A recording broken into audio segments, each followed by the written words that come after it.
Thank you, Jenny. Darren! You know what I'm going to say? I love you, bro. No, I'm not going to say that. Not going to say that this time. Darren, I understood your speech. The whole thing. The whole thing.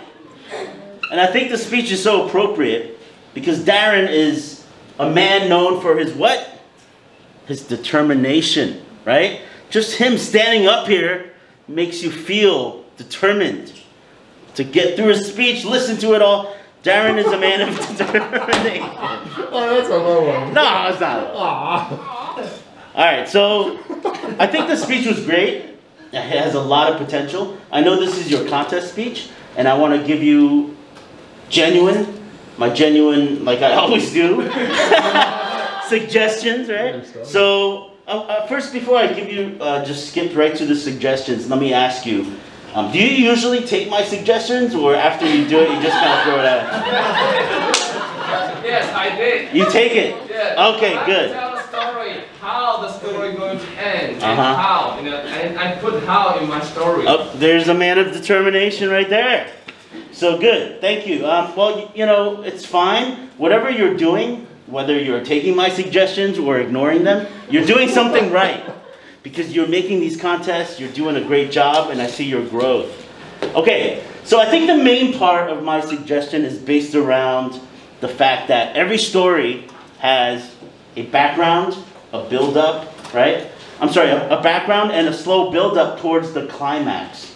So the first part is kind of the background, and you're building up the story. And then the build-up of some sort of challenge or some sort of pressure, okay? And then there's a climax to every speech.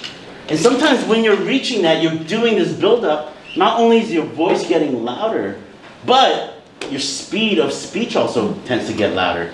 I found that your entire speech was a little bit mellow. It was kind of calm, which was nice. It was very nice to listen to, but I didn't get the sense of this climax throughout your speech. Now, every speech also needs some sort of when you get up to the top, you got to come back down, and that's the resolution, okay? So all the challenges that you face throughout your speech, what was the resolution? What did you learn out of it, right? You got to spend time on that as well. So I would say if you break up your speech into 3 parts, the first part is about, give or take 2 minutes, is the background and a little bit of the build-up. And then the other 2 minutes would be the entire build-up to the climax and starting to come down. And then the last 2 or 3 minutes is the resolution and the lessons that you learned, okay? So you talked about the flight attendant, not understanding your English. Build that up a little bit more. Think about your story. How do I build that up so it feels more of a challenge, okay? The hotel, right? Your stories were quite small and the challenges didn't really seem that big. You gotta make it a little bit harder and a little bit more challenging so we feel it more, all right? And then I had a quick question regarding the overall, like the hat from the start. Make sure you're ready. Have the hat on, come up here. Don't go over here and then put it on, okay? And then I'm not really understanding the whole Michael Jackson thing in Australia, so you might want to look at that again. Talk to your loved ones, talk to your friends. Does this part make sense? Does that part make sense, okay? So that's my overall suggestion before I get the bell.